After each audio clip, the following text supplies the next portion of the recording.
And I'm on my third one. Yeah. But I don't plan to. So.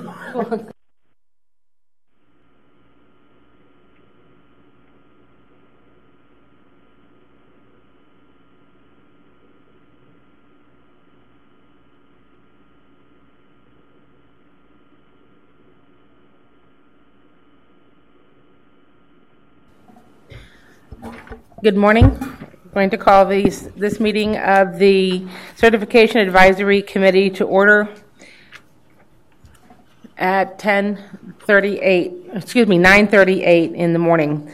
Thank you. So if we could have the Executive Director's report, please. Madam Chair, members, can we do a roll call first? I apologize, yes. I think that was maybe my fault. That's not on the agenda, but we should probably do a roll call. Yes, first. we should. Chairwoman Peasley. Here. Member Crow. Here. Member Demler. Member Farah. Here. Member Garcia. Member Hendrickson. Member Horn. Present. Member Corbridge. Present. Member Lighting. Here. Member Spear.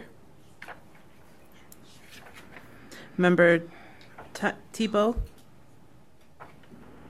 Member Vanderway. Here. Member Weber. You do have a quorum. Thank you very much. Okay, yes, so you can tell I am just totally bound and guided by my agendas. I apologize for missing that one. The update then on the board actions. Thank you. Madam Chair, members, if you recall, the committee recommended some changes to the general certification provisions and also definitions. The board did open rulemaking on those at the May 21st board meeting, and there will be a public hearing scheduled for June 13th at noon at the board's offices. And then the board will receive an update on that rule at the June 25th meeting. And that update usually includes what kind of public comments were received, how many, and then if there are any changes as a result of those public comments or other stakeholder meetings, then that's when the board is updated on those. And then at a subsequent meeting, potentially August, as early as August, is when those rules could be closed. And we have had some one meeting already with some folks interested in those rule changes and also that guidance document. And if you recall, ADE was still vetting that with some of their folks internally, some of their standards folks. And we have had one meeting already about that, and we'll probably have additional meetings before even that update for the board at the June meeting and then before it's ever closed. So that is the only update on some of the certification rules before the board, but happy to answer any questions. What is the day, what is the location of that June 13th meeting? I'm sorry, Madam Chair, members, it's at the board's offices, the executive tower, third floor. It's in our committee room. And we decided to have the public hearings moving forward. All the public hearings take place at the board's offices in the executive tower. That's 1700 West Washington. That's more of an intimate environment and less intimidating. So hopefully folks are a little more willing to speak freely about public comments that they may have there. Okay, thank you. Excuse me, are we expected to come? Madam Chair, Member Crow, no. And we have, just as a procedural update, board rulemaking procedures require a public hearing no sooner than 20 days after opening rulemaking. So we always have a public hearing usually 3 weeks after the board opens rulemaking, and then we update the board at that very next board meeting on that public hearing.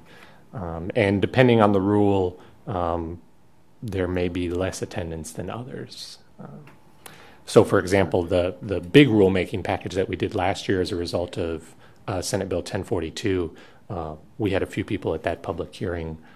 Some of the other rules that we do that are more technical in nature, sometimes attendance is almost non-existent. So it really depends. But no, your attendance is not required. Thank you. I've seen the room go both ways.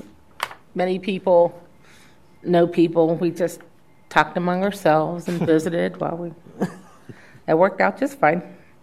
All right, thank you. The next item on the agenda is the call to the public. This is the time for the public to comment. Members of the committee may not discuss items that are not specifically identified on the agenda. Therefore, pursuant to ARS 38431.01H, action taken as a result of public comment will be limited to directing staff to study the matter, responding to any criticism, or scheduling the matter for further consideration and decision at a later date. So typically what we do we have any requests? Madam Chair, yes, we do. All right, so then what we do on this committee, we take the public comments at the time the agenda, the item comes up of interest comes up on the agenda, if that's okay? All right, thank you. So we can move on to item number 3, presentation and discussion regarding enacted legislation affecting educator certification. Madam Chair, members, this is one of the agenda items that does not have a hard copy printout for you. So if you're looking at an electronic version, you can look there, or you can look up at what we're displaying here in the room. We've talked about some of the legislation that went through this past legislative session. Now that session is over, we can give a final determination of what is out there that this committee will need to see. Primarily, there were 3 bills that affected educator certification. And the changes in those bills are seen in the rule changes proposals that are in 4A, B, and C today. So if need be, when I'm referencing legislation in 4A, B, and C, you can come back to this item and look at the bills that correspond to those changes.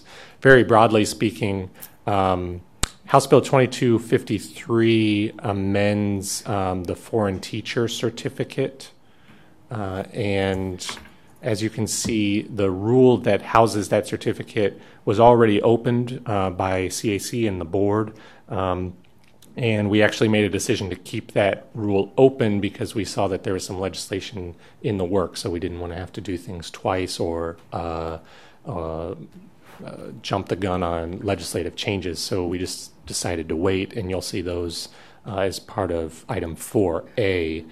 You can see the big change there is not only changing the name of the certificate from foreign teaching teacher certificate to international teaching certificate, but there's also some changes in there on the renewal and length of the certificate. Again, we'll talk about that on item 4A. House Bill 2520 has a change in there that was also actually included in 2534, but to help delineate, I'm just going to reference it as the changes in House Bill 2520. And this adds an additional 45 classroom hours or 3 credit level college hours in reading instruction. And if that sounds familiar, that's because it's very similar to the 45 classroom hours or 3 college level credit hours of phonics for K-8 for elementary certificates. So that phonics requirement is still required, but House Bill 2520 adds an additional 45 classroom hours or 3 college level credit hours in reading instruction. So now those applicants for an elementary certificate are going to have to do 45 classroom hours of phonics and 45 classroom hours of reading instruction. We have, and again, we'll talk about this when we get down to 4C, but we have been in discussions with the sponsor and also proponents of that bill when the legislation was going through the process, and explained that when that phonics requirement went into place, the legislation was effective in August, just like this legislation is, and that created some new and sort of sudden burdens for applicants who were maybe exiting their educator prep program and did not have those exact hours, and yet were expected to have them within maybe just a few weeks of or months of exiting their educator prep program. So in order to avoid that, the sponsor and proponents of the bill agreed that we could delay implementation of that requirement, and we'll talk about how we're going to do that, and maybe the CAC has some more specific or different recommendations than what staff has put together. And again, that'll be on item 4C. And then finally, House Bill 2534 The bill itself looks like it's doing a lot, but it's moving a lot of statutes into a different section. The substantive changes are requiring a bachelor's degree for everybody who applies under the subject matter expert certificate path. Right now, the folks under the work experience path do not have to have a bachelor's degree. It also requires a bachelor's degree for the adult education folks. And then there's a name change in there for the teaching intern certificate. So again, you'll see all of these changes when we get later into the agenda. And if need be, we can reference back to the bills, and maybe I'll just open them up now so that way we can take a look at them a little quicker later if need be. So with that, I would be happy to answer any questions. I think let's go ahead and proceed through the items. All right. So item 4A, I will run through it, and then we can I'll run through the initial changes, and then maybe we can have the call to the public, if that's okay with you, Madam Chair. We can ask questions as we go. Sure. So item 4A, and I'll pull up the rule as well, so we can take a look at that. So item 4A is for the other teaching certificates. And as I mentioned earlier, this rule was already opened, but it's certainly within CAC's purview to make additional recommendations. And so the highlighted portions of your draft are the additional recommendations. When we get down into the foreign teaching certificate, there's a lot of strike-throughs and highlights. We have on Simbly uploaded a engrossed version of the foreign teacher, so you don't have to see the highlights. You'll just see what's there and not there. So this may be a more useful quick look when we talk about the international teaching certificate. But first I'll run through some of the other changes. So the first changes for the other teaching certificate is on page 2, and this is for the teaching intern certificate in subsection E. This is the name change that was referenced in House Bill 2534. The certificate is being changed from a teaching intern certificate to an alternative teaching certificate. So what happens throughout subsection E is just changing the name of that certificate. You'll also see on the bottom of page 2, this was a recommendation from the Department of Education after reviewing this rule. The requirements for extending the alternative, what will be called the alternative teaching certificate, are having that certificate, a valid fingerprint clearance card, and also, and this is on line 40, official transcripts documenting the completion of required coursework. ADE expressed that they're not really sure what the required coursework is. It's not really explained anywhere else. And they felt that it wasn't as clear or it made as much sense as it could. And so their recommendation was to extend the certificate rather than official transcripts documenting the completion of the required coursework. It would just be verification from the EPP that that holder has made adequate progress towards the completion of the program. Another reason that for that change is not only because we're not really sure what required coursework means, the folks who need an extension of that certificate would not have completed the coursework. The reason that they need it extended is because they're in the progress of completing the coursework. And so under the current rule, that extension would almost never happen because you would need to demonstrate that you completed the coursework, although to be extended in the first place, you're still working on it. So it's sort of this weird loop that the original rule had in place. So the department recommended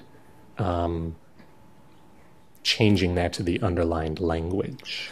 That's been a long anticipated change because of the difficulty and the timing problems getting official transcripts from the universities out to the teachers, because it doesn't that time for the universities to process for official coursework and grades and to get an official transcript doesn't happen until later on in the semester after teachers are already hired for January. Or those that have taken summer classes, they can't get it until later in the fall. So we've anticipated that kind of a change for a number of years in the field. That's a very, very good one, that verification from the educator program. And then the rest of it is just technical changes. Are there any comments from the committee members? This is Risha.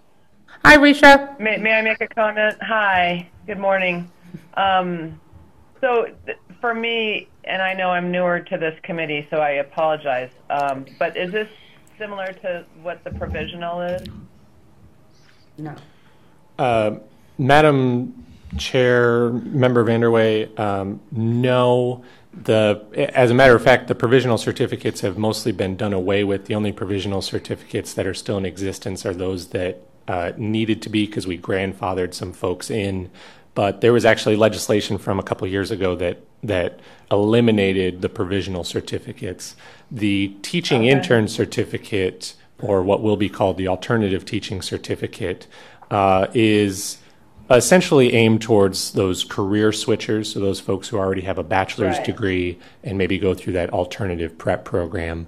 This paragraph 5 for extending that teaching certificate, that alternative teaching certificate, are for those folks who maybe haven't had enough time to complete their alternative prep program, and the certificate expired, and so they need a little bit more time. And rather than showing that they've completed the required coursework, they will now just be required to have the EPP verify that they're making adequate progress towards completing that program.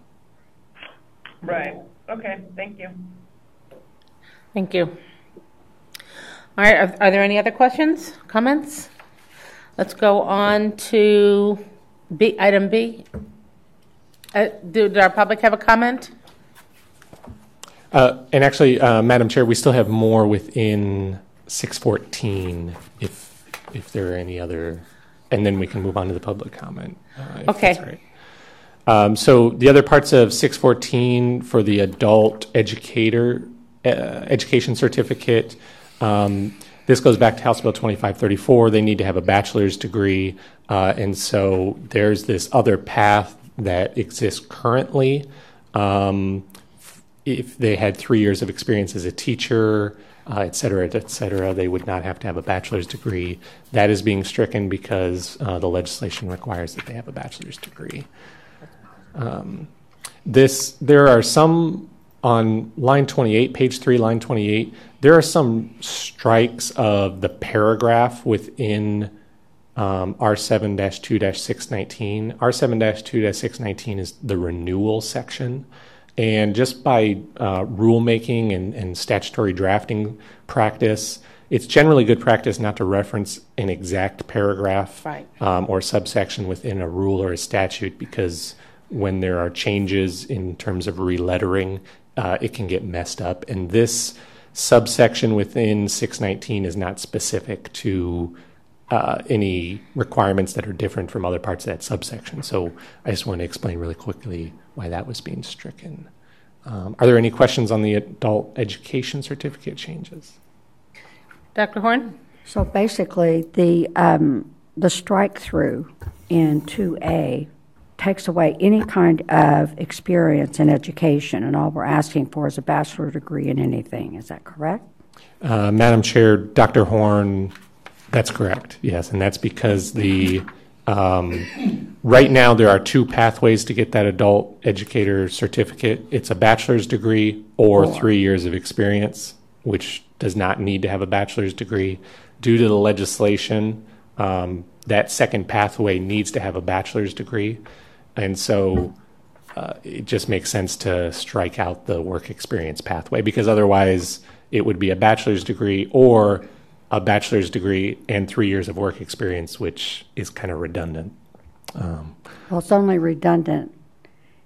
I don't believe that it is redundant, because it is saying you have to have a bachelor's degree plus. But I guess if you can get a bachelor's degree and not even look at educational experience,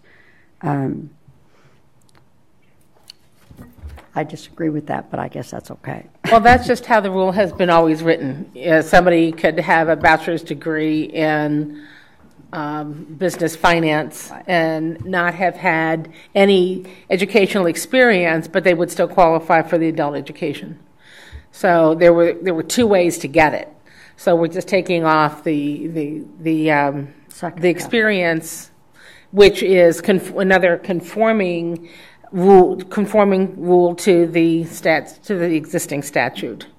And was Yes. this, Oh, I'm sorry, was this in reference to House Bill 2524 as well?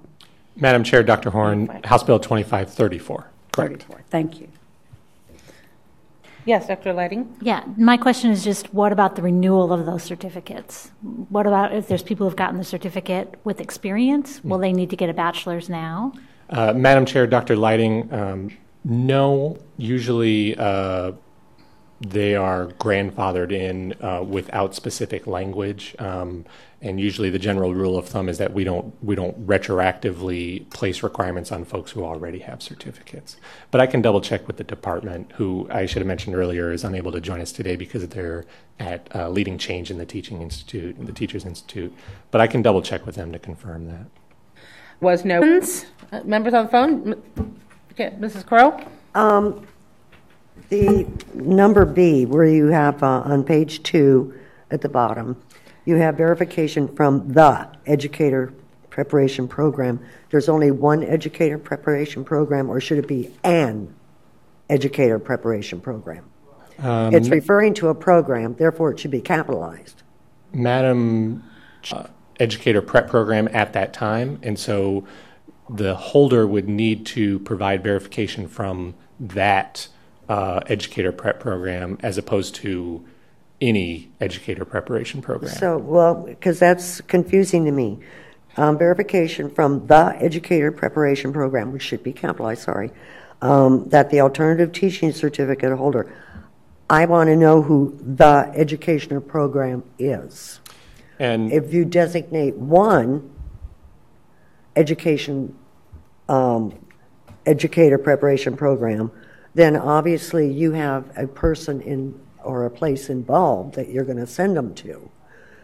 Does that make sense? Madam Chair, Member Crow, it does make sense. I think perhaps capitalizing, educator preparation program would make that more clear that we're talking about that preparation program the individual is enrolled in, or we could add on line 41 after holder verification from the EPP that the alternative teaching certificate holder, or maybe it would go after program that the individual is enrolled in, something to that effect. Okay, so you can make it plural. No. No, It's still singular? Madam Chair, Okay. Member Crow, it would be, so the individual, in order to get their certificate extended, would need to have verification from the prep program that they are enrolled in. Okay, so that you adequate could put progress. that they are enrolled in after program. Yes. Okay, that makes sense, because it sounded like you were only going to like ASU, period. Does that make sense? Okay. Well, that's in which the certificate holder is enrolled would be the correct Right. phrasing. Take the prepositional phrase out, yes.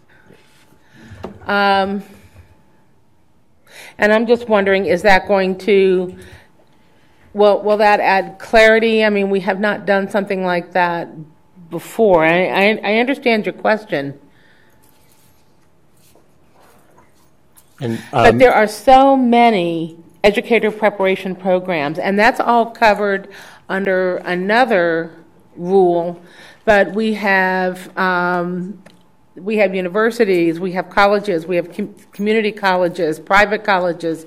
We have alternative alternative teaching programs. So those are all But would I know that? educator. Would I know that if I'm starting out? Would I know that? I mean, I'm not going to sit there and read 600 statutes to find out.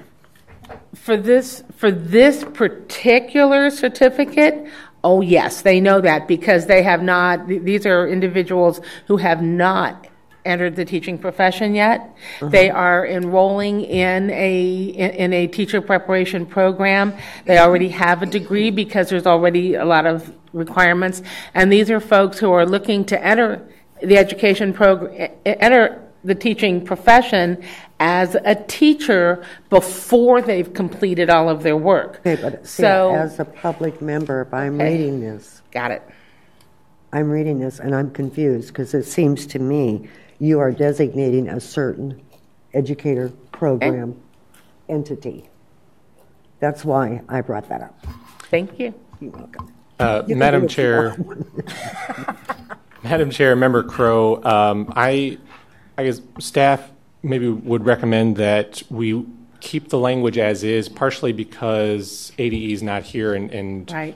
we worked with ADE on the language, and I would feel that ADE would be the one that would need the most clarity on which educator preparation program would need to verify that they're making adequate progress.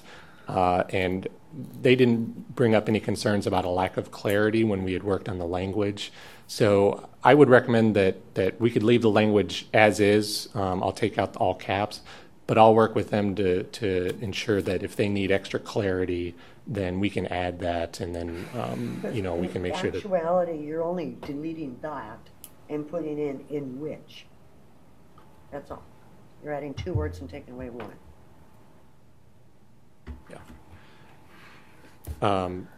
Madam Chair, Member Crow, I certainly hear you, and I think maybe I would just want to circle up with ADE first, just to ensure, and mostly because they're the ones who are going to be getting that verification, and you just never know. I completely understand. I have to proof professional papers all the time, and it can be confusing.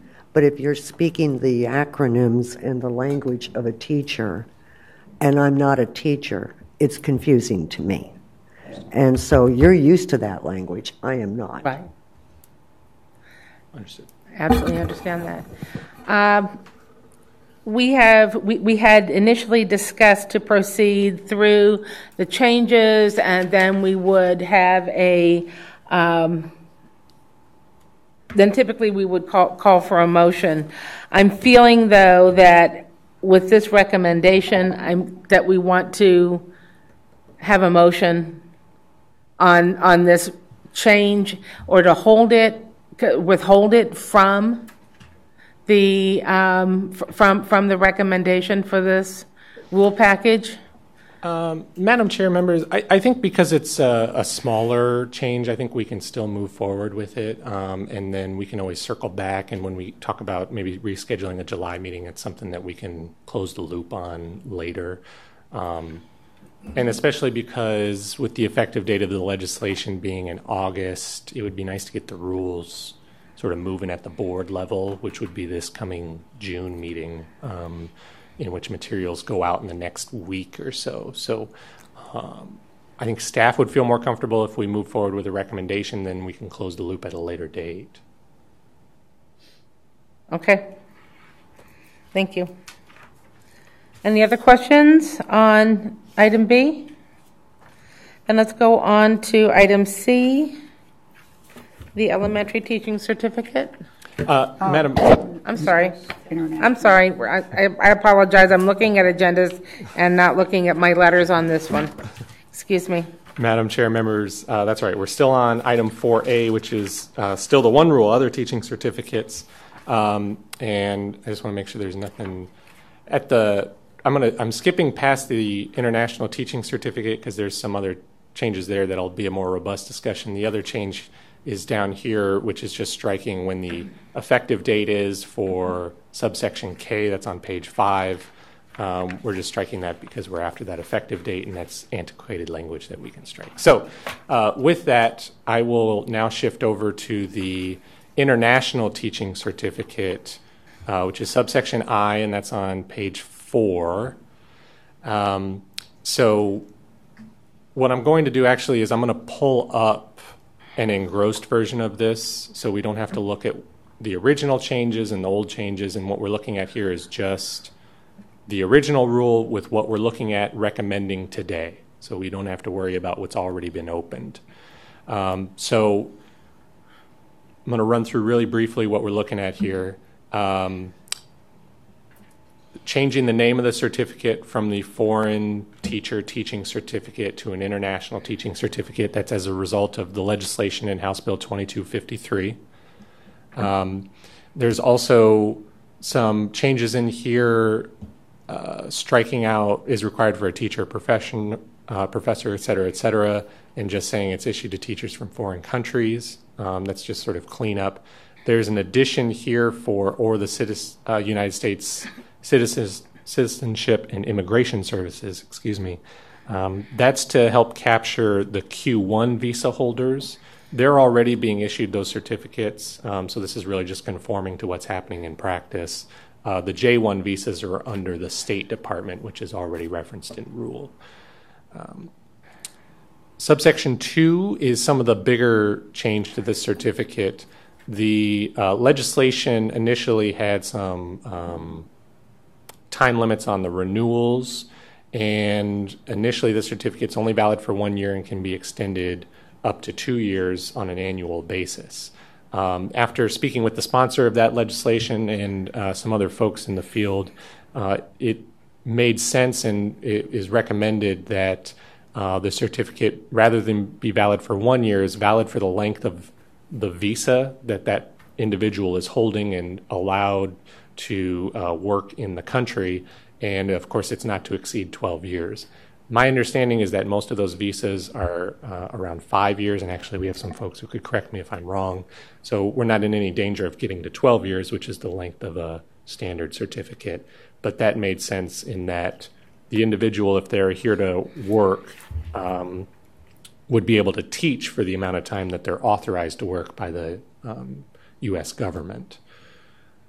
And then some of the other changes in here are updating this rule that hadn't been updated for some time, and also clarifying that the requirements are that they hold that valid visa and that they are contracted by a school through a foreign teacher program, which is really the only way that those individuals can work in the state. If you recall, some of this English language fluency language was already stricken from the rule that was recommended by CAC. It's remaining stricken here. That's because the statute does not permit the board to have additional requirements for English fluency for this certificate. Even with the legislative changes that came down in House Bill 2253, that did not change. And so the board and the committee should still keep that language stricken, so we take it out. I will say that individuals who get the visas in order to work in the U.S., specifically to become a teacher, do have to demonstrate English fluency. And it's incumbent on their sponsors to ensure that they are demonstrating English fluency. So I guess the reasons for these changes are twofold. One, which is probably the more important reason, is we're not even authorized to have these requirements to demonstrate English fluency, and so we should ensure that we're complying with statute. But two, there's already a check to ensure that they're fluent in English. Right, and then that also, again, as we've had discussions with other certificates, it still becomes the responsibility of the hiring district to make decisions based on the needs of their student population. Dr. Horn? Would you further clarify what you said about the visa requirement to become a teacher requires that they have an English proficiency? Madam Chair, Dr. Horn, yes. My understanding is that in order to obtain a visa, in order to work in the United States to be a teacher, they need to demonstrate English fluency. And it's my understanding that it's incumbent, at least for the J1 visas, that the sponsor of that individual ensures that they are fluent in the English language. Well, it's interesting to me, as much as I respect individual school districts making decisions, there are foreign born teachers who do not speak English correctly, and it is definitely a detriment to the students in the K-12 system that they don't understand what the teacher's saying. So I'm very concerned about this language proficiency and what the board is looking at as far as approved programs. I also understand that there are American citizens who don't know how to correctly speak English, and they are difficult to understand in the classroom as well. So during this teacher shortage, I'm concerned that we're going to have more and more teachers who do not speak standard English, and therefore the child in the classroom who has difficulty understanding or difficulty being successful, you have just added another layer of obstruction to their understanding because they don't understand what the teacher is saying. Well, thank you. This is Risha. Go ahead, Risha. Might I add a comment? Go ahead, please. So I represent a lot of schools that are on the Navajo Nation, and we have, they're generally not making, the kids aren't making annual yearly progress on a regularly, and we have such a high rate of foreign teachers in those classrooms that I have heard from administration and such that that's one of their largest concerns.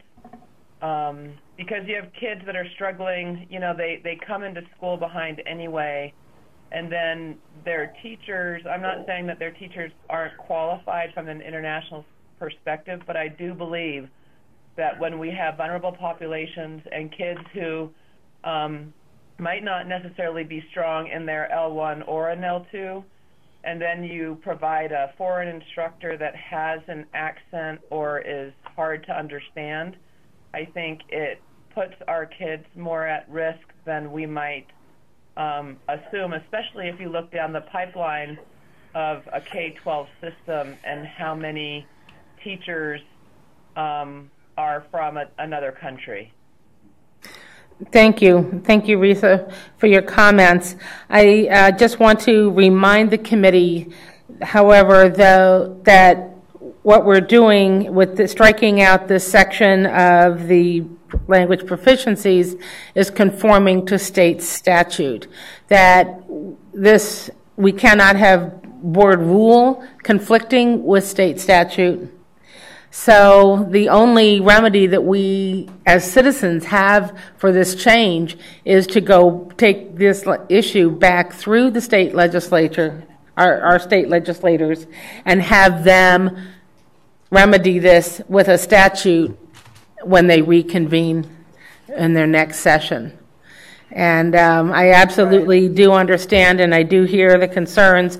I've worked with teachers, some very, very fine international teachers, and I've worked with those that were not international teachers, but were citizens here with significant language, and yet people being regarded as a foreign or an international teacher when they were not.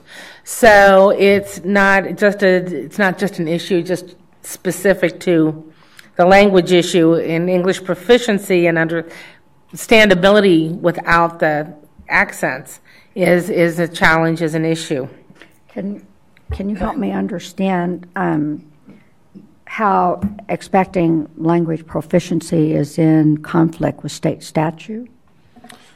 Madam Chair, Dr. Horn, the statute for this certificate is very short and very brief as to what the requirements are, and it doesn't specifically prohibit the board from adopting additional requirements, but we did have some conversations with ADE when this rule with this stricken language was in front of the committee several months ago and was recommended by this committee to take that language out, was to conform to state statute, and we did have some conversations with ADE in the Attorney General's office that was what we should do.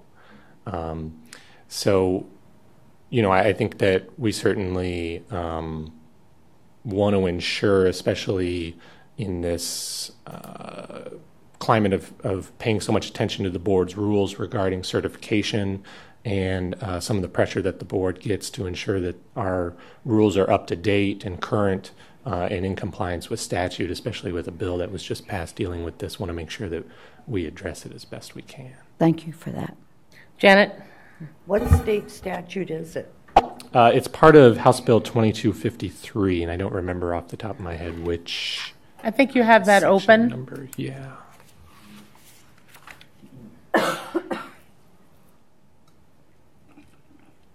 Here we go. And as I mentioned, it's very brief. And this statute actually dates back quite a ways. And it's an interesting statute in that it's in, if you see the section number, it's 15-133. The rest of the certification rules are quite later in that title. So it's an interesting statute.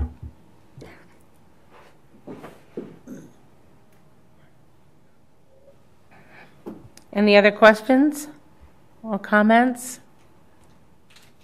I guess I just want to add on a comment to what everybody's been saying, and it's something we say over and over again in this committee, but ultimately it does come down to the hiring institution. And so we, as an administrator, I have the duty to do my best to find the most qualified candidates that I'm going to put in front of my students so that they can succeed. And so I think some of the concerns, they're very relevant, but I also think that that local education agency has the duty to hire the best qualified candidate. And Madam Chair, members, that might transition nicely into the second part of this agenda item, as the board has received some interest in some additional modifications to this certificate. And I'll pull up some of those recommendations, and that leads into our public comment. And so I think maybe we can discuss some of the recommendations that the folks have brought and hear from them, and then potentially have a recommendation on this agenda item, if that would please the committee. Okay. Thank you. Ready? We have time for the call to the public. We have a member of the public here to address. If you could come and approach the podium and let us know your name, your position, sure, and your item. My name is Jason D. Hammond Garcia. I'm the Director of Human Resources for the Phoenix Elementary School District Number 1.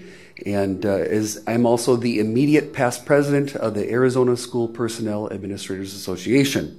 And I'd like to thank you, Madam Chair, and the rest of the committee for all your hard work on these changes. Not only these being presented today, but also lots been coming through the pipeline in the past few months.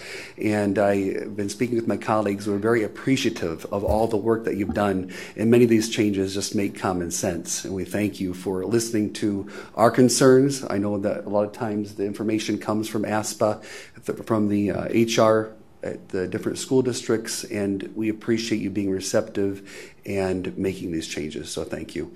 And first, I'd like to address specifically, I think it's wonderful that you changed the name from Foreign Teacher Teaching Certificate to International Teaching Certificate.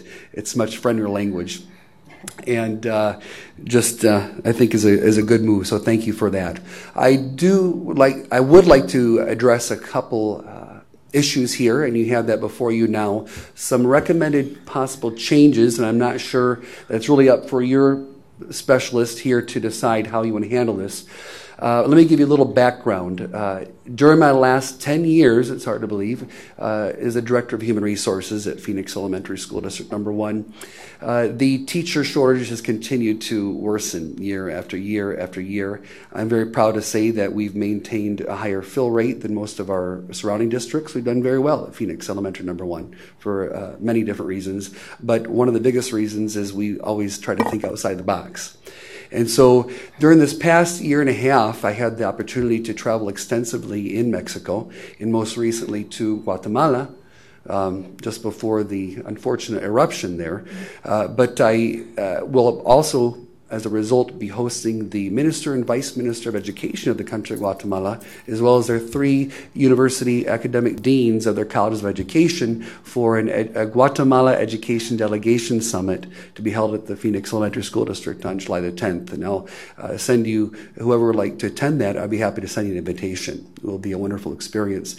Arizona State University will send representatives, as well as NAU and GCU. So we're looking forward to that time together. So, Member Dr. Horn, I'd like to address the concern regarding English, the proficiency of these teachers coming from other countries. I would like to just state a couple points here at the beginning. Correct me if I'm wrong, Catcher, but I believe that there's only a handful of these certificates currently issued or valid, around 25. Is that correct? Yeah, Madam Chair and members, yes, that's correct. Right now, I think there's only about 24 foreign teaching certificates issued right now. So we're talking about a very small number currently, but very important. And I would venture to make an educated guess that the majority of those teachers are probably maybe on the reservations or rural Arizona. And many of those certificates probably, I would venture to make an educated guess, come from probably countries in Asia, such as India and the Philippines. I know that some of my colleagues here in the metro area also bring some teachers. So getting to the point of our current situation, we must recognize the state of Arizona. At this time, over 50%, we're at the 50% mark of students being of Hispanic or Latino descent, as well as at the same time, our teaching population, ethnicity-wise, is well above 70% Caucasian. And so as human resources directors and assistant superintendents, we do have concerns about equity and the need to have more equity in our hiring practices. But when you are in a teacher shortage, you work with what you have. And we know already that going into our university systems, the numbers of minority students, whatever minority that may be, are very low going to college, then completing college, and then going to school to become educators is an even smaller percentage. Those are just the facts. So, as I mentioned earlier, during the past year and a half, I've had the privilege to travel and speak at almost every public university in Mexico along the frontier, the border, to great interest. I was able to start in Mexicali, Baja California, at the university, the Autonomous University of Baja California, I'll use the English name, at the main campus in Mexicali, Tijuana, Tecate, Ensenada, as well as also most recently at the normal schools, because in Mexico they still call their teacher training schools normal schools like we used to. And I have with me today, actually, I brought one of the teachers we've hired. She actually is a teacher at Glendale Elementary School District, Cecia Ortega. Say hello to Cecia. And you may want to ask her some questions later. But I wanted to give you that little background because I have literally had the privilege of speaking to audiences of thousands of very interested young Mexican teaching students who are very interested in coming to help us in Arizona because I've made clear what our situation is here. Now, the thing we must understand, and one of the recommendations here, is not everyone's as privileged as we are to have a more efficient system for issuing degrees and teaching certificates as we do here in Arizona. In the Latin American countries, and specifically at this time Mexico and Guatemala, after students complete their entire program, they're not given their degree as we receive a degree when we walk across the aisle, or I should say after we pay our bill. Sometimes you get an IOU until you pay your bill. But the teachers there must wait approximately 1 year, sometimes a year and a half, to get their actual, what is called título, their title, which is the degree.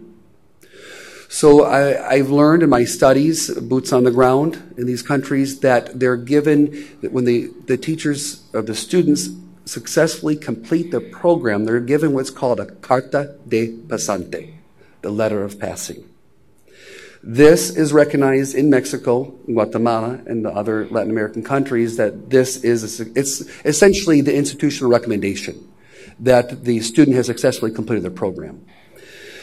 So I did some research because of this lag.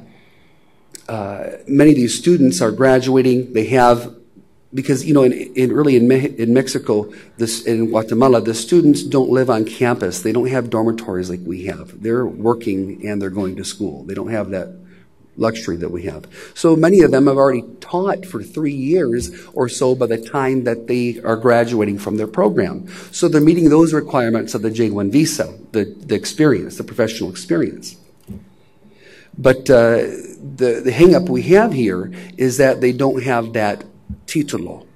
And in speaking with Mr. Brian Bates of the Arizona International Credentialing Evaluators, specialist in this and an approved agency of ADE, I asked his opinion. Would you believe it would be acceptable if the student has the carta de pasante, the letter of passing, and a letter from the director, principal, or the head of their teacher education program, that this would be acceptable, an acceptable form of completion? It verifies they completed their program.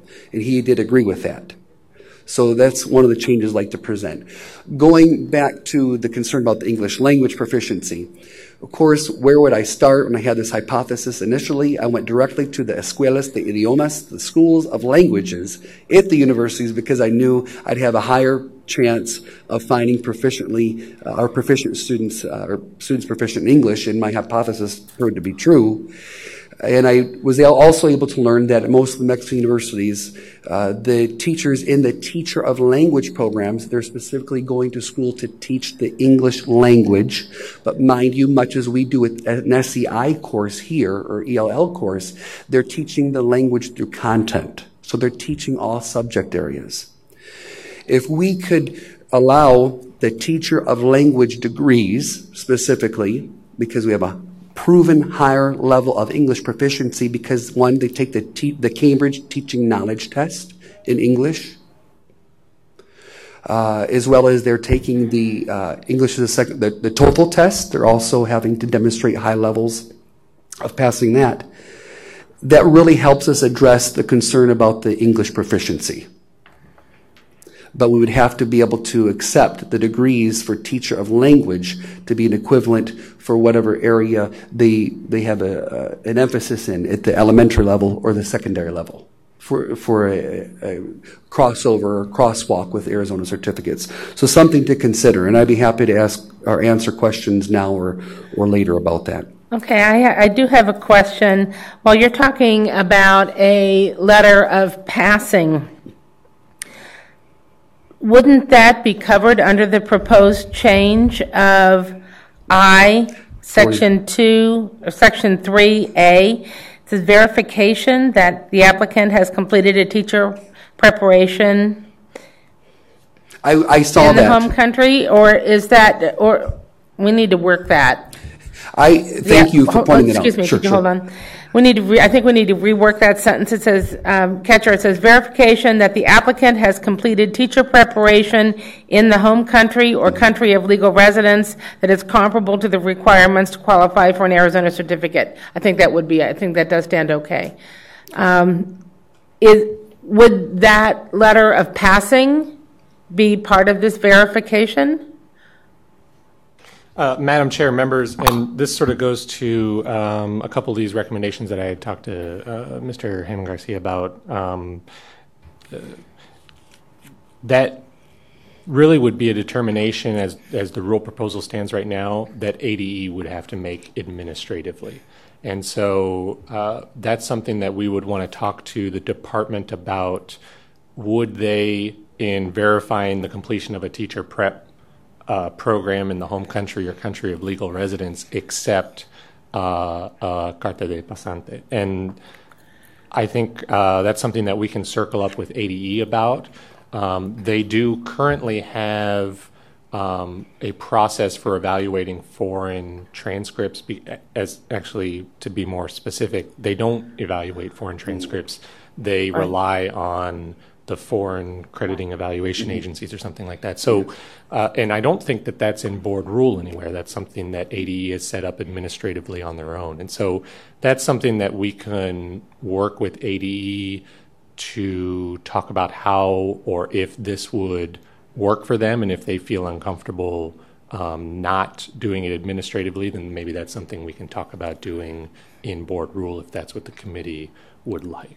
And my concern is that this is a certification for the state of Arizona, not a certification that would have any elements that would be unique to a particular country. That we make sure that the information that we have in here in this rule applies to any teacher coming from any foreign country to the United States. And I appreciate the example, though, of what Mexico is issuing, because that does cause us to broaden our thinking. And I feel pretty good that the language here says that it's completed a teacher preparation program. It doesn't say that they have a degree, that they have to have a degree in teaching. It doesn't say that they have to be a certified teacher in their country.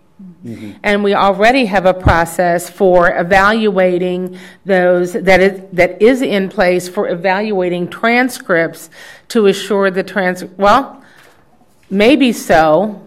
Come to think of it, perhaps isn't the evaluation of transcripts, does that happen under the International Teaching Certificate, or does that only occur for those teachers that are applying for a specific Arizona Standard Teaching Certificate?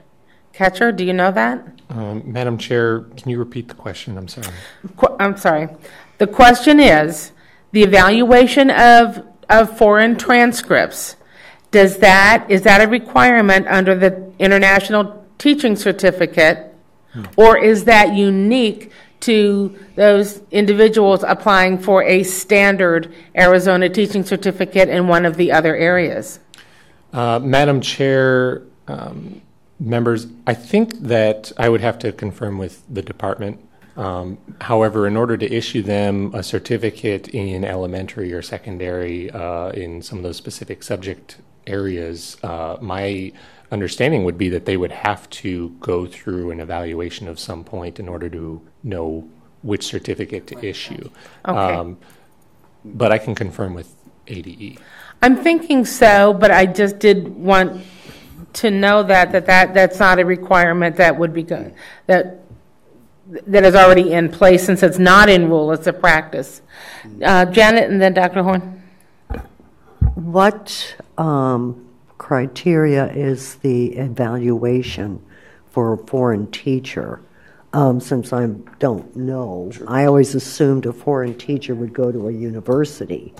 I didn't know they were teaching in the lower grades. So when they're coming from Guatemala or Mexico, I'm sure their teaching methods are different from ours. So I want to know what evaluation is given to see if they are equitable with our education standards.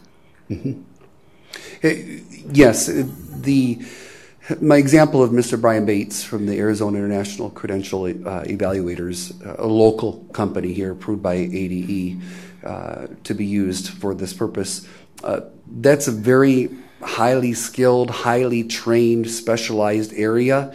Actually, Mr. Bates is the former dean at Thunderbird School of Global Management. So they're highly trained and skilled, and I know that there is an approval process that ADE goes through to say that this is a list of companies that those candidates who are applying for a teaching certificate in Arizona are authorized to use because they meet the standard in regards to that. How long does it take to reach that standard? I mean, you don't get it in a week. I'm sorry, so you're referring to the standard as far as the evaluation of the transcripts or comparison of their program of study? Comparison of the ability. Okay, yes. Everything that a student submits from another country must be translated into English, and then those transcripts are scrubbed, gone through very thoroughly, and then they're crosswalked to equivalent courses in the United States to make sure that they are at the same level of instruction that we provide here in the United States, because that is essentially what the agency is doing, is saying this is an equivalent degree, an equivalent bachelor's degree earned in Mexico or Guatemala to what you would earn at Arizona State University or Olivet Nazarene University in Illinois. So there's a very thorough process. How long does it take? The evaluation usually takes about 1 week, 2 weeks for that to go through for one person. And then they have to attend. They have to attend a training, correct? To see if they're equitable to our standards. I mean, the new math, which scares me to death. I think there may be a little. I think we just need to clarify specifically what we're talking about here is the evaluation of the transcript or the degree to an equivalent degree in the United States. There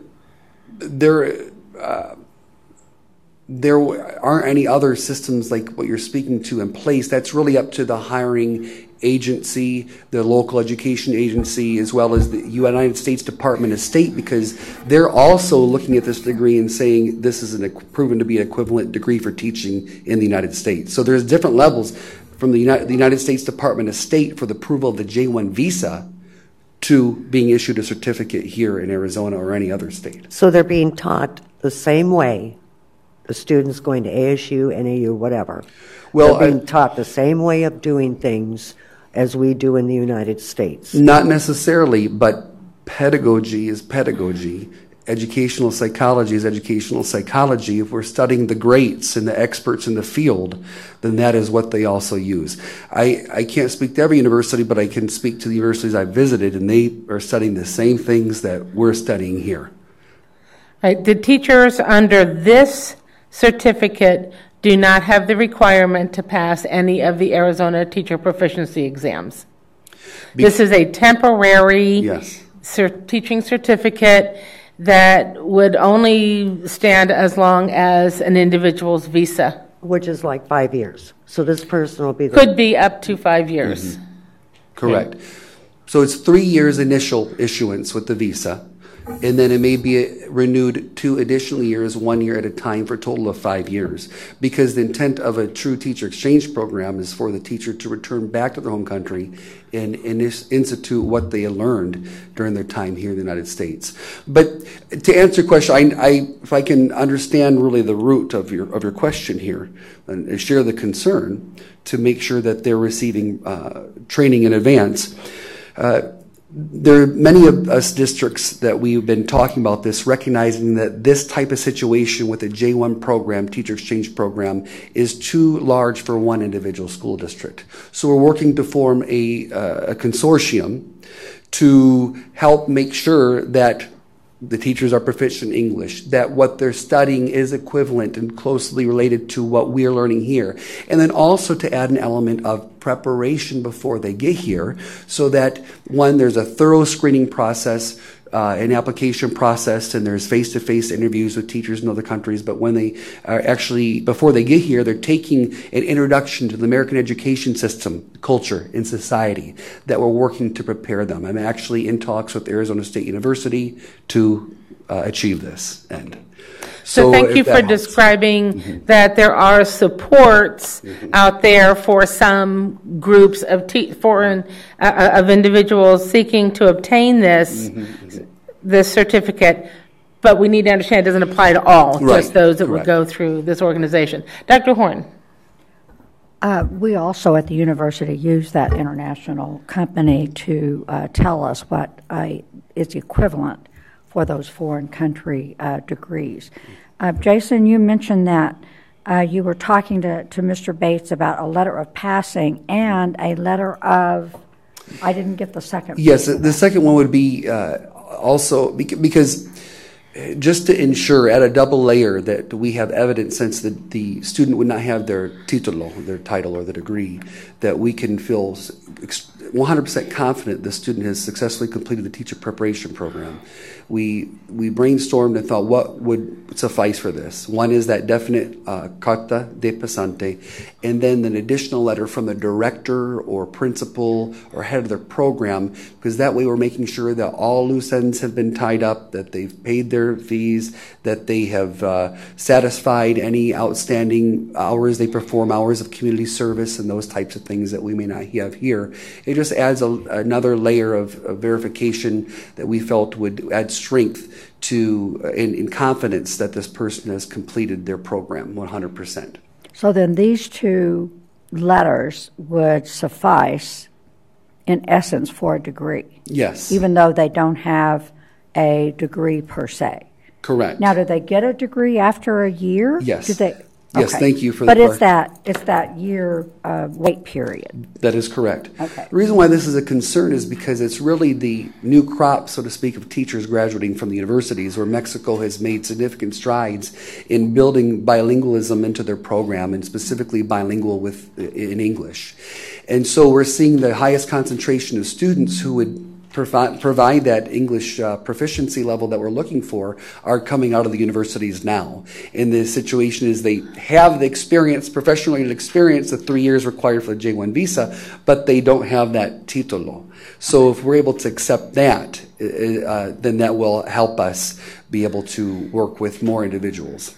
Again, I need to remind the committee and our guests that we have to be cautious that whatever we put in rule has to be something that requirements that any college, any university across the globe would be able to provide. So we're not looking at just doing that for what Mexico's doing. Mm-hmm. Betsy? I had actually had a question under 3A, and Ketra, this is probably for you, but where we talked about that could cover the letter that you're asking for verification. But then if you read further, it says that is comparable to the requirements to qualify for an Arizona teaching certificate, and then you go under all of that, and then just because we're looking at the elementary, would that create a stoppage, I guess, from getting it because of the additional now, like the 45 hours of reading and the 45 hours of phonics?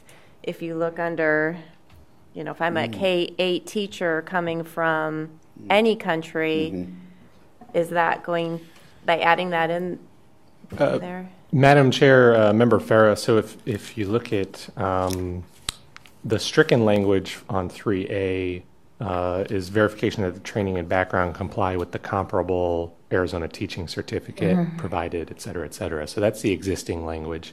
Okay. And the comparable is still included in the new language, and my understanding is by having that comparable, we're essentially saying, did you complete a teacher preparation program in a foreign country that is more or less the same as a teacher preparation program in elementary ed to meet the requirements for an elementary ed certificate?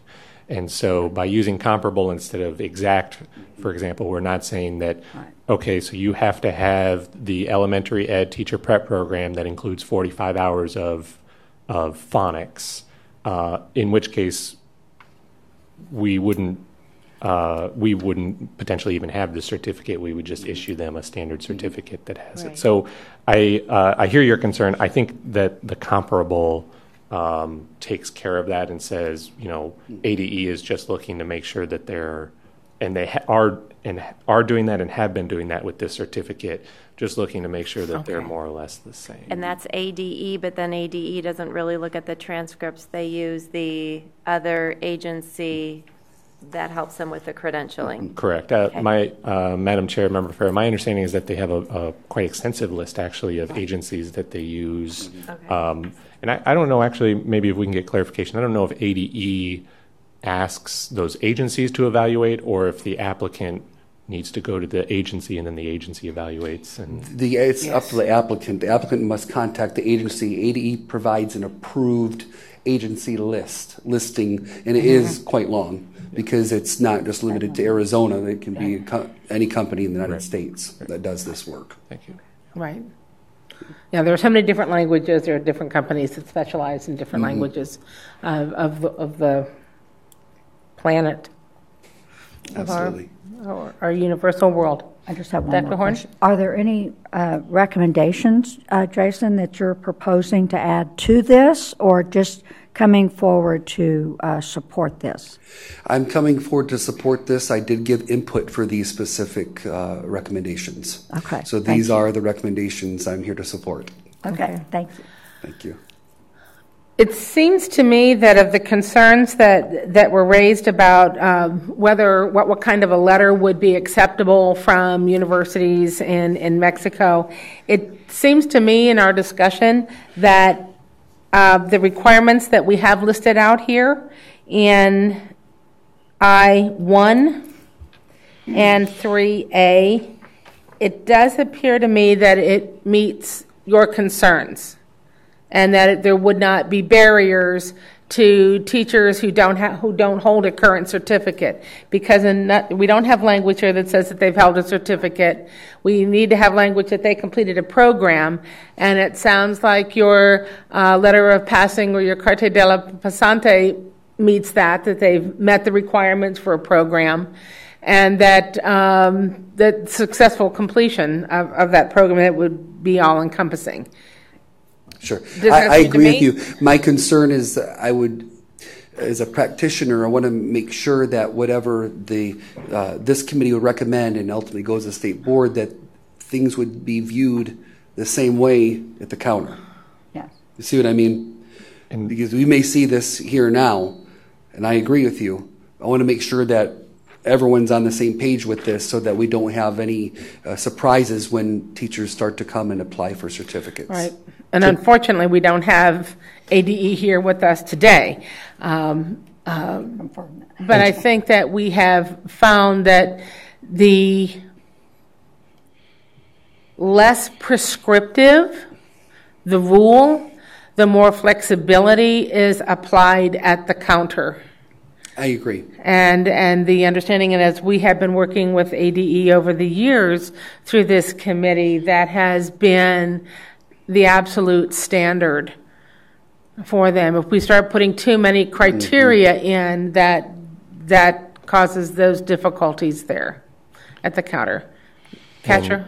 Madam Chair, members, to that point, I think something that staff can certainly do is circle up with ADE and their certification folks in the desk, and we'll definitely have a more robust conversation about these proposals and the rule proposal, and ensuring that they mesh.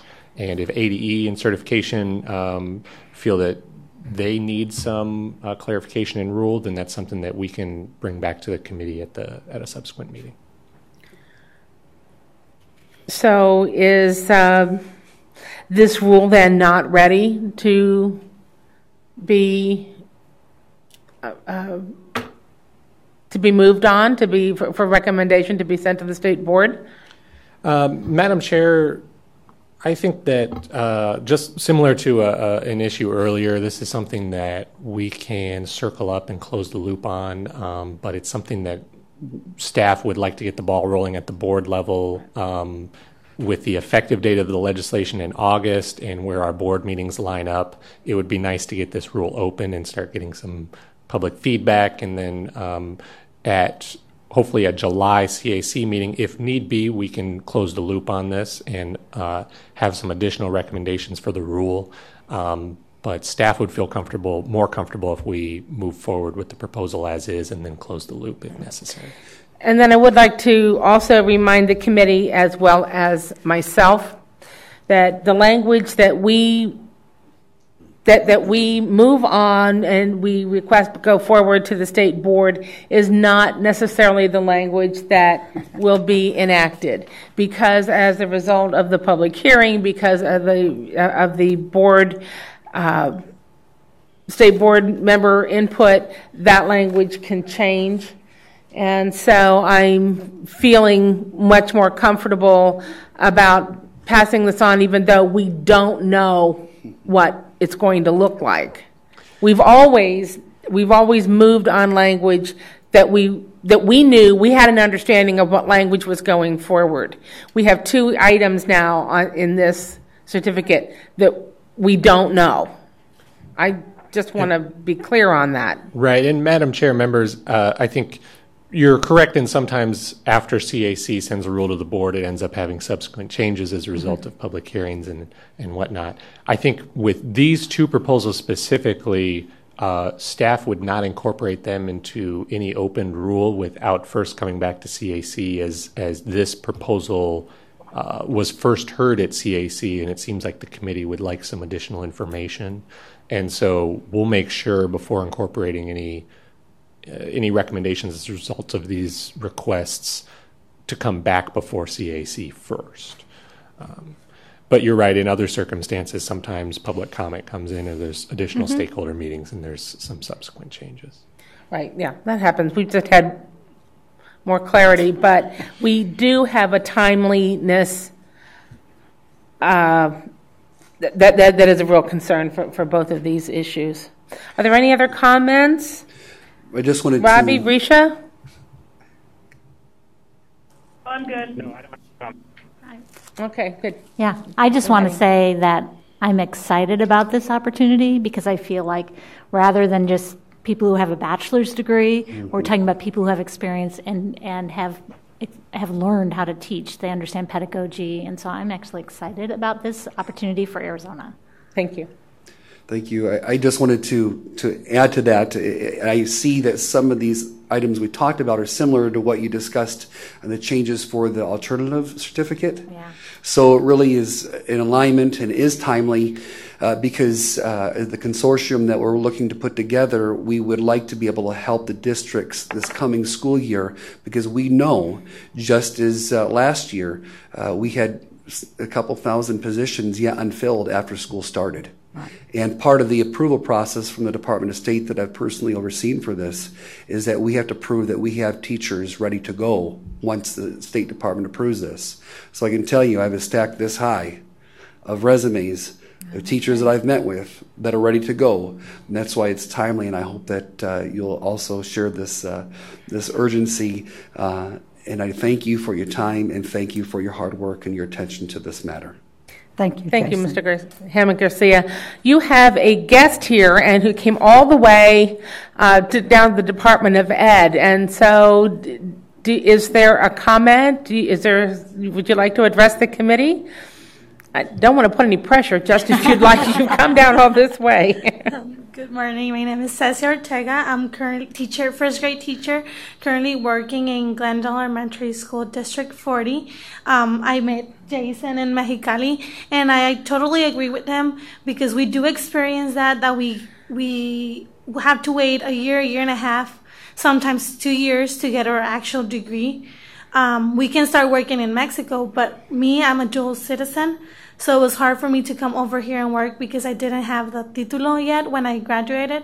So I had to wait until I got it, and then I could come over here. So I totally agree with them that the Carta Pasante, it is a document that supports that we completed the program. Thank you very much, Ms. Garcia. Thank you. Welcome to the teaching profession in Arizona. Thank you. Okay. Catcher, does that conclude item 4A? Any more information? Madam Chair, members, that concludes all of the information from staff. No comments. Dr. Horn. Is it appropriate at this time to recommend that we accept these changes as proposed for other teaching certificates, R72614? If there are no other comments, then we will. Mrs. Crow. Another typo. Okay, thank you. Page 5, you come out with EPP. Again, all your EPPs are lowercase, but you designed the educator preparation program as EPP at the end. You're supposed to have it at the beginning so that you don't have to spell out EPP anymore. What item is that, please? What line are you on, please? Line 5, K 4A. Madam Chair, Member Crow, page 5, subsection K. I'm sorry these don't have line numbers. Paragraph 4, item A. Thank you for pointing that out. That's actually an issue that is throughout board rule, and it's actually for rulemaking purposes, not always good practice to use acronyms or abbreviations. Well, I understand, but your acronyms have to be at the beginning of the paper, not yes, at the end. No, absolutely. And I think, what we'll probably do is strike the EPP in parentheticals, so that way we're consistently spelling it out. Good. But thank you for pointing that out. Thank you. Then I so move. Okay, we have a motion to accept R72614 other teaching certificate changes and send that up to the State Board of Education. Is there a second? Second. Seconded by member Vanderway. Thank you. Yeah. Thank you. All those in favor? Aye. Aye. All those opposed? Aye. Opposed? None. Motion carried. Thank you very much. Okay, let's go on to 4B, R72610, Subject Matter Expert Standard Teaching Certificate. Madam Chair, members, item 4B will be a little bit quicker. As I mentioned earlier, House Bill 2534 requires all applicants to have a bachelor's degree under the Subject Matter Expert Certificate. So if you look at the proposal, it's pretty straightforward. We're just adding that the requirements are a bachelor's degree and one of those three paths. And so now the individuals under paragraph C, lines 13 and 14, will be required to have a bachelor's degree, and they can also obtain it with the 5 years of work experience. So pretty straightforward and complies with the legislation. Happy to answer any questions. No, conforming, it makes sense to me. Any other comments? Robbie, Risha? I'm sorry. No, I have no other comment. Thank you. Thank you. You said House Bill 2253? Member Chair Dr. Horn, House Bill 2534. I know there's so many. If there's no other discussion, we'll entertain a motion to approve R72610.02 Subject Matter Expert Standard Teaching Certificate rule change to the State Board of Education. So moved. So moved by Member Farah. Second. Seconded by Member Horn. All those in favor signify by saying aye. Aye. Aye. Any opposed? Motion carried. Thank you very much. 2534. Okay, let's go on to item 4C, the R72609 Elementary Teaching Certificate changes. Madam Chair, members, 4C is the Elementary Teaching Certificate. And this is what I had mentioned earlier regarding the reading instruction. This is from House Bill 2520. So to go through this very briefly, on page 1, line 18, we're striking elementary education from the subject knowledge portion. If you recall, we made several changes to the proficiency examination, and rather than calling out the specific examination, we're just calling out the subject knowledge portion, and then we're taking care of which examinations need to be taken for which certificates as part of the proficiency rule. So that's a conforming change to previous changes and technical in nature. The substantive changes to this rule are later down on page 1. This is in subsection C on lines 33 through 36. So just as a reminder, these are the certificates that are going to be issued for applications that are received on and after August 1 of this year moving forward. This is the new set of requirements that were established as part of that bigger rulemaking package from last year. We're putting in the changes from the legislation into this certificate because it coincides with the effective date, and so it makes sense to put it here.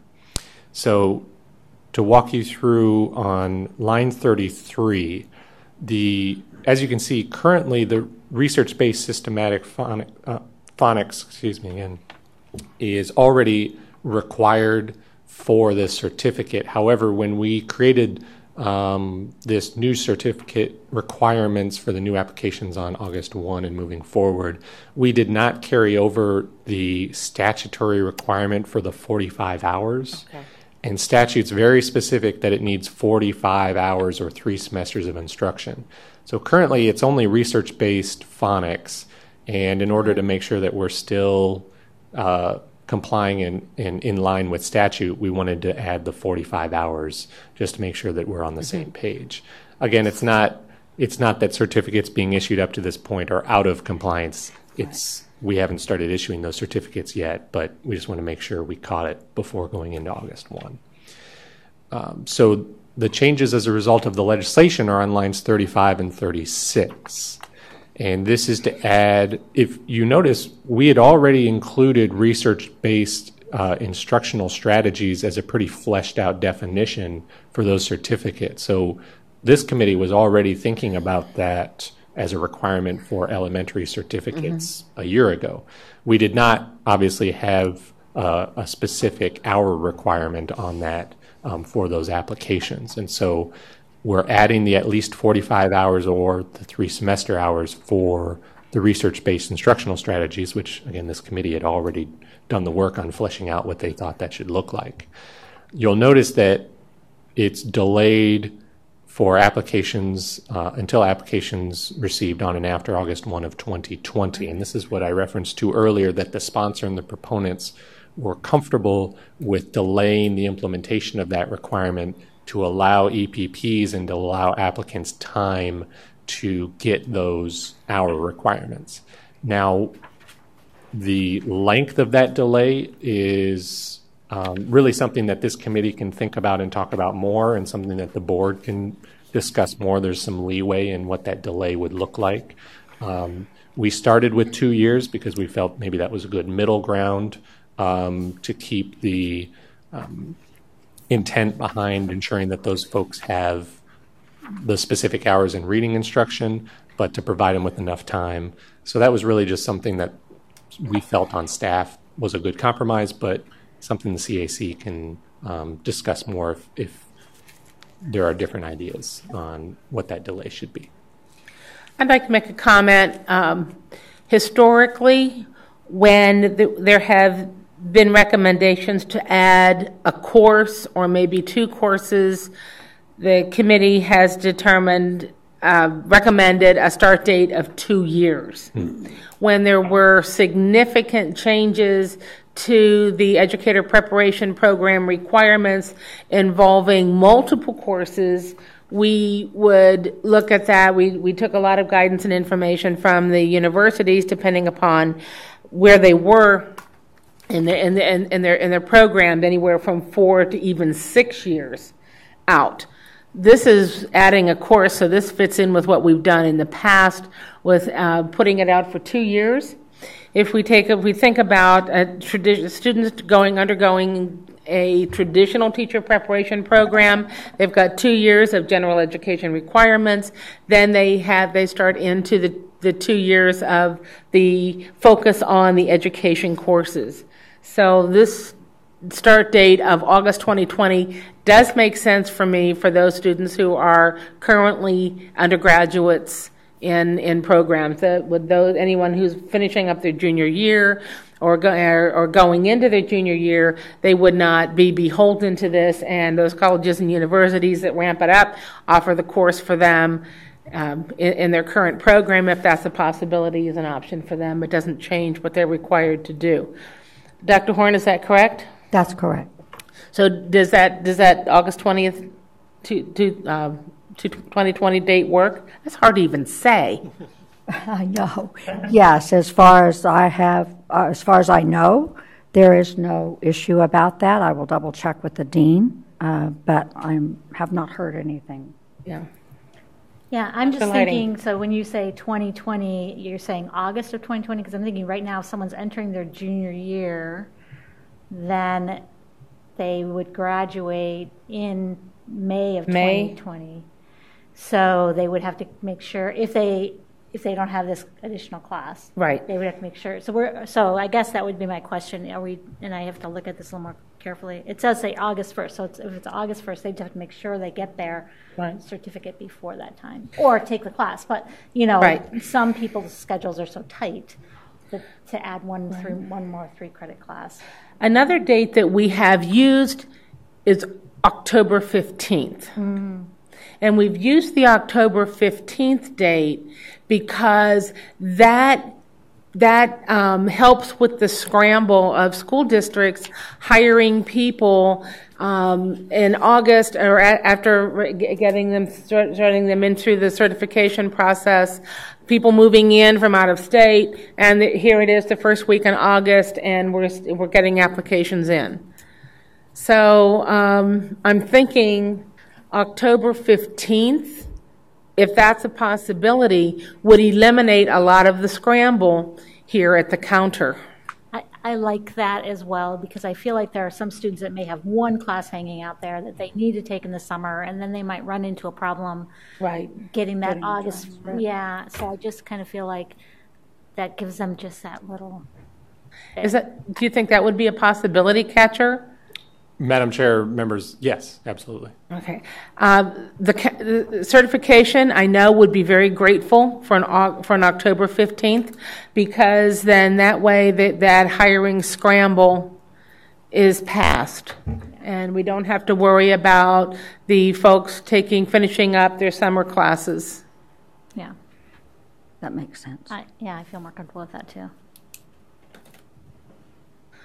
So can we make that change?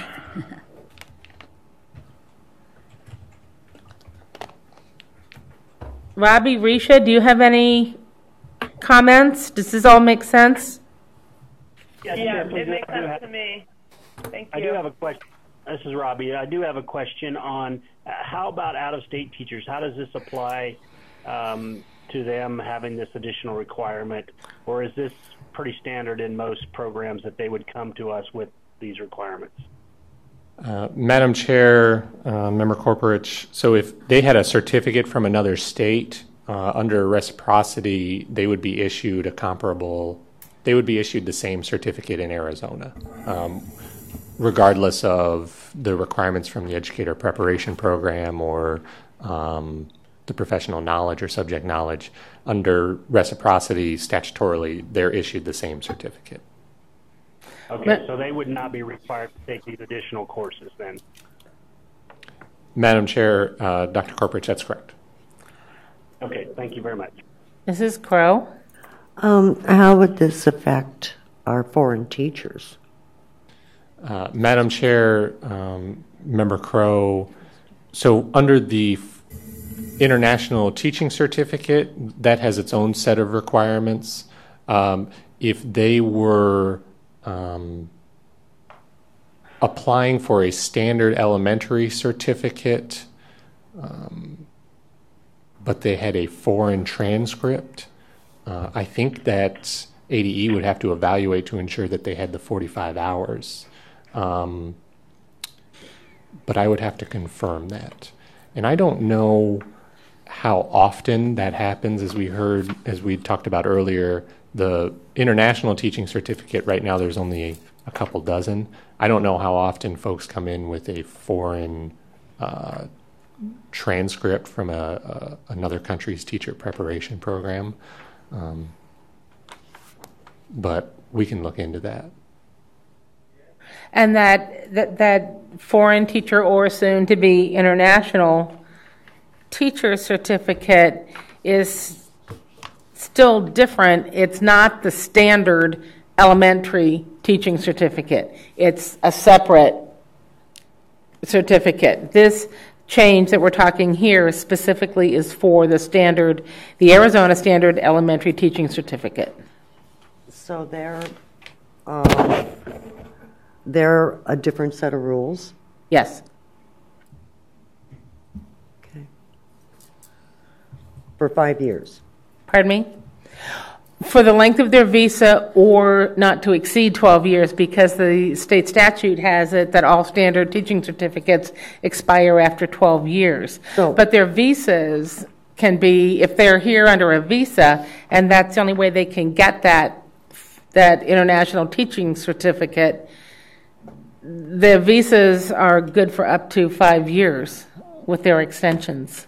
Okay, well, so we're saying that a foreign national coming here to teach is not subjugated to the rules we're putting the American teachers, the U.S. teachers under. That is correct. Right. Now, if they want to, if they go through the State Department or that other federal agency and they apply for citizenship, get it, and then they want to get an Arizona teaching certificate, then there might be some additional requirements if they wanted to get an Arizona standard elementary teaching certificate. There's no language in rule for conversion. There's no conversion language that would convert an international teaching certificate to one of our other standard certificates. Is that correct? I'm totally confused now. Madam Chair, members, so I want to be a little careful because we might be getting a little far afield from this agenda item, but maybe I can try to sum up and clarify. The certificate that we had just talked about, the international teaching certificate, that is just for individuals who are through a teaching exchange program who have a visa. So they apply to the U.S. State Department, they get a visa. They are also sponsored by an organization in the state or in the country that usually helps to match them up with a school district, and they provide support services. That visa usually is valid, as we heard, 3 years, and they can extend it yearly 1 or 2 years. And then I think to get that visa renewed, they have to go back to their home country, reapply, and then they can come back. The second route, if you are someone from a foreign country and you want to teach in the U.S., if other than getting a visa and going through that certificate we had just talked about, let's say you had dual citizenship, then you could potentially come and apply for a standard elementary certificate, and that's where your foreign evaluation of your transcripts and things like that. But I don't know how often that has. So those are sort of like the two paths. That second path obviously requires that you have citizenship in the United States in order to work here, because otherwise you either have the visa or you're a citizen. Okay, let me explain where I'm confused. Okay. Jason was here talking about the teachers in Guatemala and Mexico, and I said their abilities, their education. Is it comparable to here? Now I find out they're not subjugated to the same rules that are comparable to here. So I got a confusing message from you and from Jason. See where I'm coming from? They're not held to the same standard our teachers are, but I was told by him that they are. Madam Chair, Member Crow, so I think I will circle back with you after this, because now I think we are off the agenda item, and I'd be happy to try to provide clarity on it, and then we can get back to you. Well, it's political is where I'm going, but the thing is I want to make sure our children are being taught correctly and up to the same standards that we enforce the U.S. teachers to. Does that make sense? It does make sense, but we have no say in what universities and colleges in other countries decide is what's important for the teachers to know and do. So we can't say, okay, well, this is what we expect Arizona teachers to know and do. So other foreign countries, if you want to send a teacher here, you have to meet all the requirements of what we expect teachers trained in our state to do? Is that what you're asking? Actually, now I'm really confused. Why don't we just drop it? Because I'm totally confused. I'm going to go back. I'm going to research it myself. I'm going to talk to my friends that are teachers and ask them how they feel about this. Okay. Because my question to Jason was, their ability, are they able to match what we are supposed to teach our kids? Right. And if they're not being trained that, why are they here? I think I'm understanding. Right. I want to make sure our children get the best education. Oh, well. Right. But it is political. I'm Thank you. I'm questioning. Sorry. My mind goes a bazillion miles an hour. And thank you, Ketcher, for circling back and after the committee on this to help with a more clarification. Is there anything else after that? C1, 1 and 3? We move over to C1D. Madam Chair, members, yeah, C1D is again similar to what we saw earlier. We're just striking the specific reference to the subject knowledge portion, and then at the end of that page is another conforming change to things that this committee and the board has already adopted relating to what appears to be redundant language. So those are all the changes for the elementary teaching certificate rule. Okay, is there any comments or questions, discussion on these conforming changes? Robbie or Risha? I'm fine, thank you. No, I'm fine, thanks. Is there a motion? I motion that we accept what we the changes we made up to the date. I think is the only thing, right? And okay, right. Dr. Lighting moves that R72609 elementary teaching certificate conforming changes be recommended to the State Board of Education. Is there a second? I second that. Dr. Korpich seconds. Thank you. All those in favor? Aye. Aye. Aye. Aye. All those opposed? Thank you. Motion carried. Next one, other professional certificates.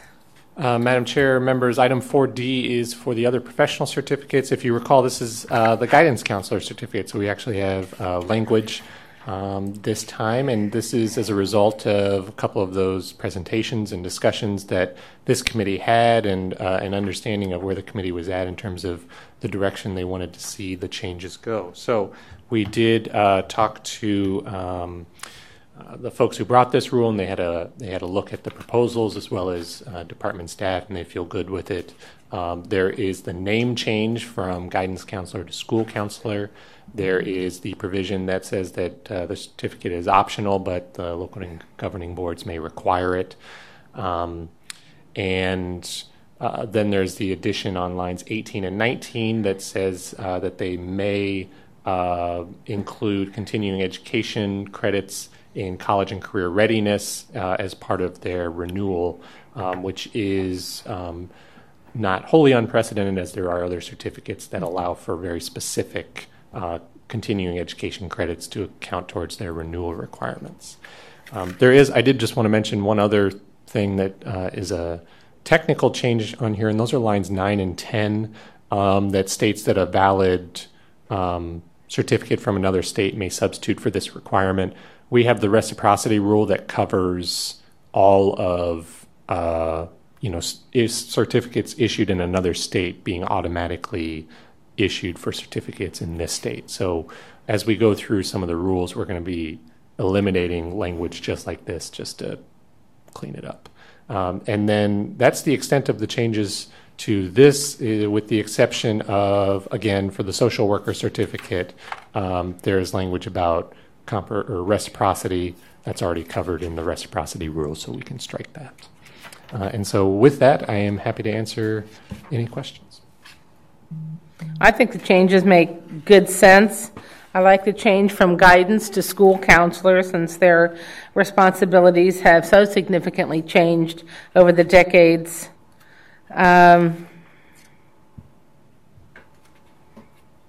And also, could you give me a little bit more information about the information as to one of the files? So they have to have a master's or more advanced degree, but it doesn't have to be in counseling or school guidance Correct. So that means that teachers who have been working as, been given a different assignment to work as a counselor at a school, that is somebody who could now qualify for the school counselor certificate? Madam Chair, that's correct. And if you notice, they do also have to have, and I think you might have mentioned this in your question, line 14, they have to have the supervised counseling practicum as well. Okay. Got it. I see that. Do they, or does it say one of the three options? One of the following, Yeah, right? so it's So supervised 2 practicum, years. or you could hire them as a teacher working for 2 years. Or 3 years of verified Right? teaching Oh, experience. right. Yes, I'm sorry. one of the Madam three. Chair, Member Farah, yes, that's correct. Yes, I'm sorry. So they don't have to have a supervised counseling practicum. They could work as 2 years as a full-time experience as a school counselor, or a teacher who just has 3 years of verified teaching experience could apply for the school counselor certificate. Madam Chair, members, that's correct if they have a master's or more If they advanced have- degree as well. Right. So the rule, so it's the requirements are a master's, the fingerprint clearance card, and one of the practicum, the 2 years of experience as a school counselor, or 3 years of the verified teaching experience. I don't remember having this discussion that a teacher with an advanced degree in Anything. Just a math, master's. whatever, could become a counselor. I'm just confused. Has this always been in there and we just missed it? Madam Chair, members, yes, that has been in there. We did not change the requirements for obtaining the certificate with this proposal. The only changes that are being proposed to that certificate today are the name change and the renewal. But there's also the change, though, the completion of a graduate program. That was stricken. Yeah. Because that's where they connected. Right. That's where 2 connected to E. But E cannot, it does not make sense for E to stand on its own. That means that, well, actually, I can't use me as an example because I got a degree in counseling, master's in counseling. So, but I mean, okay, we can use anybody else probably just about here at the table with a master's degree in special education or elementary ed. Then if we have secondary ed, as long as we have 3 years of teaching experience, we could get this certificate, and I don't believe there's that intent. Yeah, Madam Chair, members, you're absolutely right, and I think that was a typographical error on my part. I think line 9, paragraph 2, for whatever reason, an existing rule combines the requirement for completion of a grad program with reciprocity, and so I think as a typographical error, struck that entire paragraph when really it should just be this language that's stricken. So I think, and it was certainly not our intent to change the requirements of obtaining the certificate. So this really should remain as is, and then this language should be stricken. Oh, okay. All right. So that was, and then of course we'll re-letter to conform to make sure that this lines up. But thank you. That was a good catch. That was an error on our part. It's our village. This is why we have the committee. Yes, thank you. It's working today. Absolutely. Dr. Horn, and then I concur. Janet. Okay. You saw that too? Yeah. Look at that. Great minds. All righty. Thank you for making that change. Now it makes sense. Darn, I could have added another one. Another certificate. I'm gonna have to go to 2 pages. That's right. On my cert. Seriously, folks. Thank you very much for that fix. So, Robbie and Risha, were you able to follow this discussion and understand what happened? That one got me a little bit. Okay, Catcher, could you do the explanation, please? Yes. So, Madam Chair and Member Vanderway and Dr. Corporich, in the original proposal that staff brought to the committee, we, being staff, being myself, inadvertently struck a requirement to obtain the school counselor certificate that they need to complete a grad program in guidance and counseling. And so that was caught so deftly by Member Farah, and we're going to take out the strike, which means leaving that existing requirement in.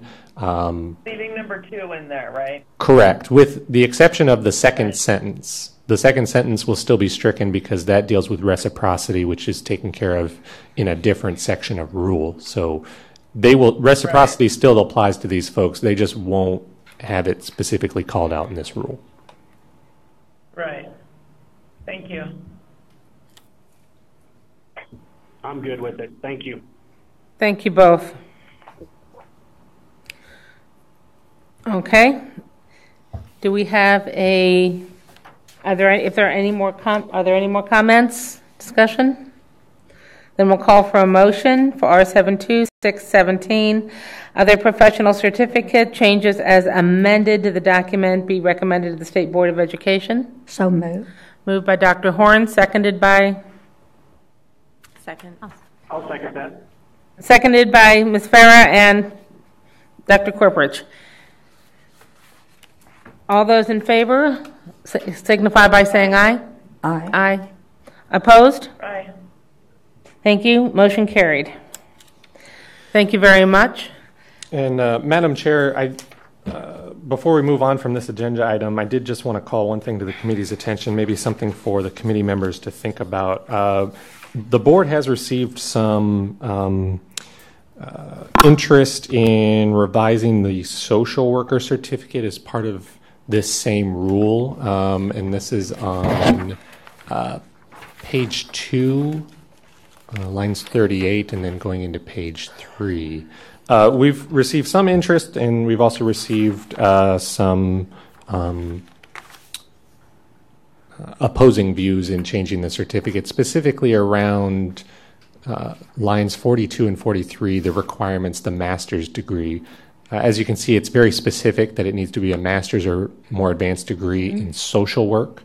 There's been some interest from folks who feel that they are qualified and that they are social workers, but they don't have a degree in social work. They have a degree in a related field, and they feel that they are qualified to be certified as a social worker by the state, but are not qualifying under the current requirements. There has been other opposing views to that in terms of the rule was crafted very specifically to only say social work. Right.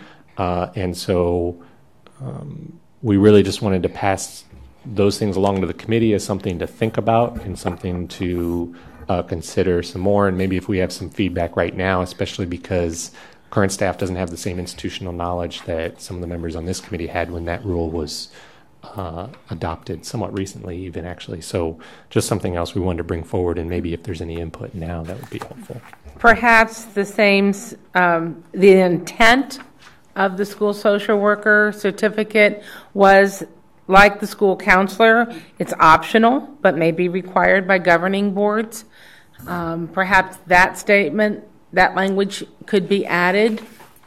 But as we went through this with the groups, it was very specific to school social workers and those that have gone through a school social work program, not to cover all the different people of different backgrounds, different trainings that have that go by the moniker designation of social worker within their school district.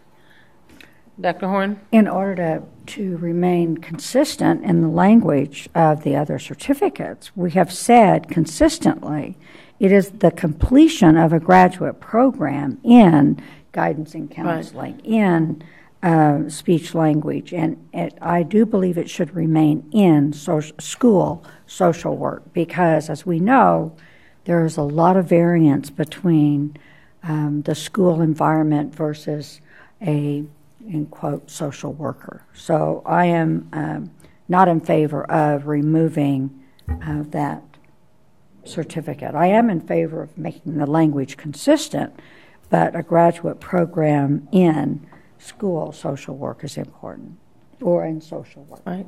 Mrs. Crowe? I have a question. What designates a social worker? Would a retiring CPS worker be considered a social worker? For the purpose of this certificate, no, because they would have to go through a master's or more advanced degree in social worker, which would be a master's of social work or a doctorate in actual social work. Now, people who have worked in CPS often leave the department and then go to work in the schools, and schools hire people for various positions. School districts set their own criteria for what they want to call a social worker, and it doesn't always. They have people working as social workers, but district doesn't have a requirement that the person have an advanced degree. Having worked at CPS, okay, a lot of the workers did have bachelors, went through social work training, but they're not qualified because they don't have a master's. I know quite a few who have masters, and I know a couple who went and got their doctorate. But why aren't the ones who have been a CPS worker 5 or 6 years with a bachelor's not qualified? It really depends on districts. There are some districts that require a master's in social work in order to work as a social worker.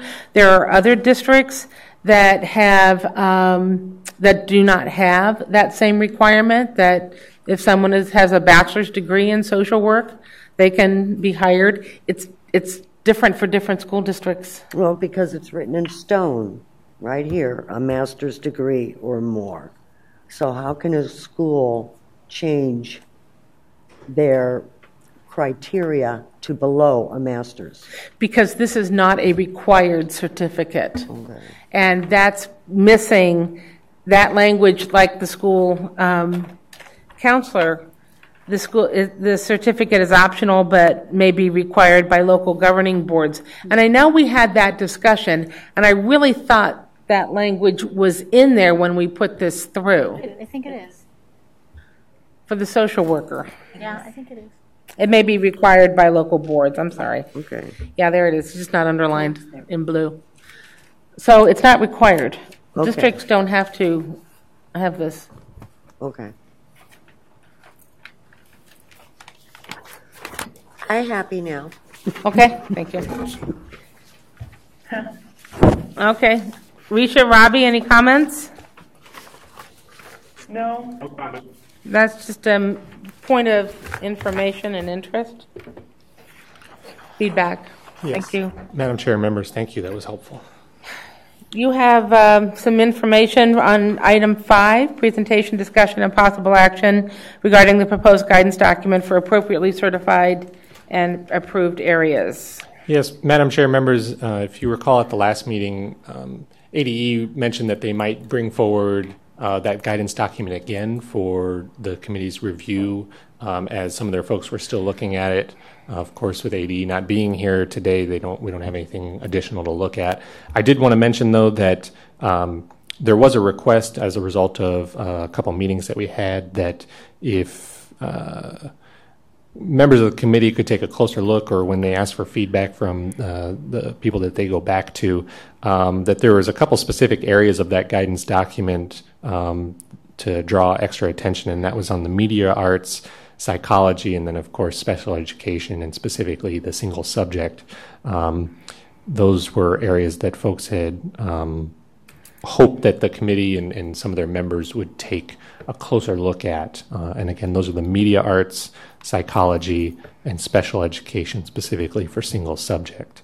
That's just something that we wanted to pass along, even though we don't have another updated document to take a look at. Hopefully we'll have something at the July meeting, which we have yet to schedule, but that's all we have for this agenda item. So, asking for more information about psychology, is that in the secondary subject matter of psychology?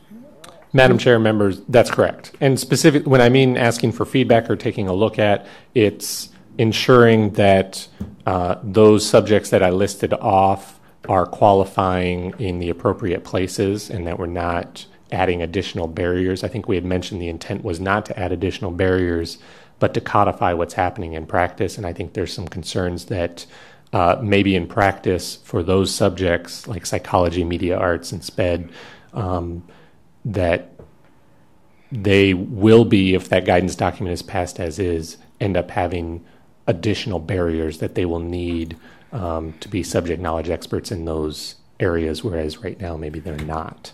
And I'm sorry, I don't have the document right now to pull up to point to, but that was what some folks were hoping we can get some additional interest in. Okay, we can take that back to our groups. I will send it back around. Thank you very much. Then number 6, future meeting dates and items for future agendas. We've already been hearing about items for future agendas. Thank you very much. We appreciate the advance notice. Yes. Madam Chair, members, so we don't have a July meeting scheduled right now, partially because our regularly scheduled time runs through July 4th. And so we didn't have a time when we were setting up our yearly schedule. But I do think that it would be good to try to find a time, maybe at least as a placeholder, and we could meet if need be.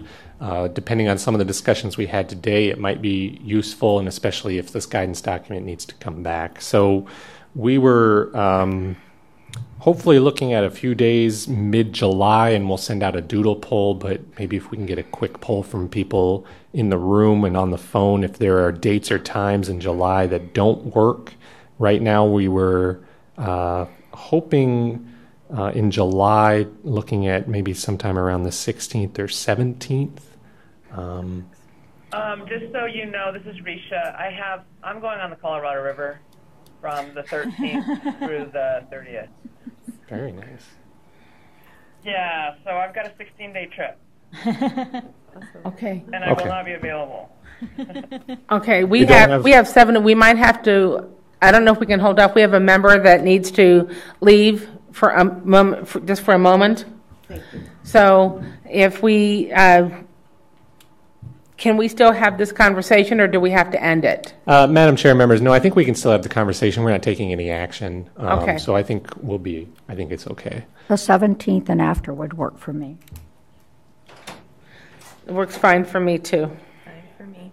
Okay. And we'll send out a doodle poll for the July meeting, but just wanted to get an idea if there were any dates that don't work. And then for our August meeting, that meeting is currently scheduled for August 7th. However, we rescheduled the board retreat to go through August 7th, and so we'll have to reschedule that one.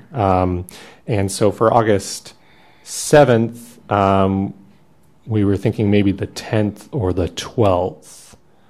Actually, the 12th is a Sunday, so that's not right. Saturday. We really like you, but I guess committee members don't want to come in on a Sunday. So maybe it was more like the 13th of August as a possibility, or the 20th. But again, we'll send out a doodle poll. Is that no good? I know school's starting back up around then. Yeah, Mondays and Wednesdays are not good. Right. Okay. Right. Yeah, for me. If we were to, what about August 8th? What if we just pushed it one day? I guess that's a Wednesday, so that's not good. Now, there are districts, I think, that are going to start on the 8th. Okay. We'll have to be more creative with the August meeting. Right. But we'll send out a doodle poll. We'll start with the July meeting, so that way you're not inundated with doodle polls. And then once we get one nailed down for that, we'll work on an August one. Okay. September? Yes, and then September, we were looking at the 10th, and that was the 10th and the 12th for September. And I realize that's Mondays and Wednesdays for you, Dr. Lighting, so that's not good. I teach on Mondays and Wednesdays, so for me, Tuesdays, Thursdays, Fridays are all good. But I realize other people have commitments too. We had a similar problem with September, in that Labor Day was sort of running into our normal, regularly scheduled committee meeting.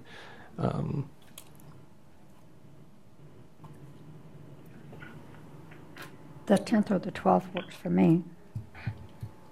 Right. Anytime that week is okay. And I'm good too. Okay. I'm good with any of those days. Okay, then. What about October? He kept going. Well, then I think we're on for Tuesdays, right? The first Tuesday of the month, pretty much? That's Correct. right. Yeah, we just, Right. for July and September, we had holidays that sort of messed with us, and then August, we had a board retreat. Scheduling change that messed with us too. But going back in October, I think we're more or less back to our schedule. Yep, there we go. Okay, I thank you very much, everyone, for coming today and making yourself available. Risha and Robbie, it's very difficult to be on the phone, and we appreciate your attentiveness and your input to the meeting. Our guest. Sorry I didn't make it there today.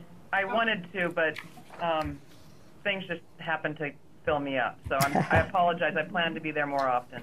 Well, we thank you for participating even by phone. We know that life gets in the way and responsibilities do too. So thank you again. I'm sorry our guests left. I didn't get to thank them officially, I don't think, and I extend my apologies.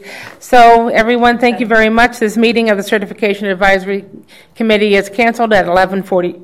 Is not canceled. Adjourned at 11:44. Thank you very much. Safe travels. Thank you. Thank you. Have a great day.